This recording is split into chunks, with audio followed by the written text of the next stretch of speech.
Hello everyone and welcome to Homestead for a Living. I want to talk about regenerative logging and more specifically the many ways in which we use a tree. We follow closely the permaculture principle, produce no waste, especially with logging and taking down timber, because we're talking about a resource that's been growing for sometimes 50, 100 years, and not just from an environmental perspective, but also from a purely pragmatic perspective. That's a tremendous use of resources, of water, of sunlight, of nutrient, and time. And it's up to me to find a way to use that properly, because there's a lot of energy stored in a tree. I just need to find a way to make it useful to me. And so we truly let not one bit of that tree go to waste, from the wood to the leaves to the species that live on and in the tree.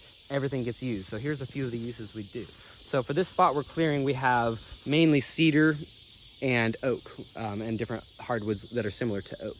And so the cedar is super useful, incredibly bug resistant and rot resistant. So in this case, we are taking these sides off to square it off, and that gives us a nice square post we can sink in the ground for outbuildings or use in a number of ways, or do any kind of timber frame construction. But the byproduct of that is this nice long outer bark, which we need to strip down and take the bark off. But essentially we use that as siding, and you can see that in action right here as we built this goat house.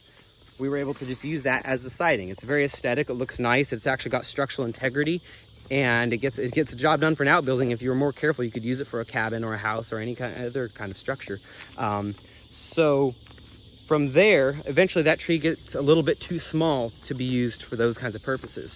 So when those cedars start to get around here, or the junipers or similar trees, when they get around this size, that's fence post now.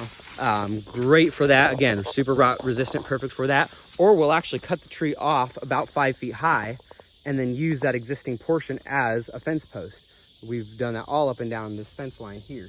When it gets too small to use as a fence post, around maybe this thickness right here,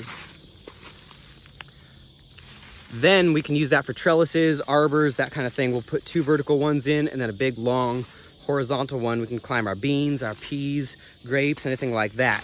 Then when it gets really small like this, if it has leaves that are edible for the goats, which is just about anything, I believe not cherry, it goes over the fence, or they get grazed through it, and they eat all of that. They love it. They can survive off nothing but that if they had to. And then if we can't use it for the goats, it's either biochar, it gets burned in a big pile, or barrels, or it gets hauled to the top of the property, so that where it rots down is at the top, and as it feeds the soil, it feeds the whole farm from the top down to the bottom.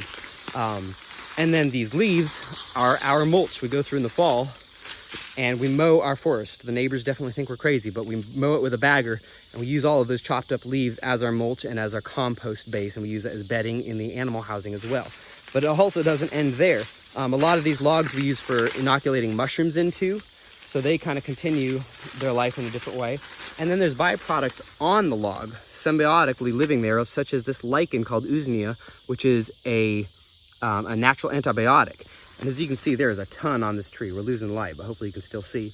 And there's massive amounts of that in this forest. So it's too much for me to use, but it's an incredibly valuable resource, and really important, especially as antibiotics get more difficult to acquire. And so this is also an example of, we need to make a commercial product out of this. You might see us selling this here pretty soon, or making tinctures out of it and selling those, because these trees are not just for our use, they're also part of our business on this farm.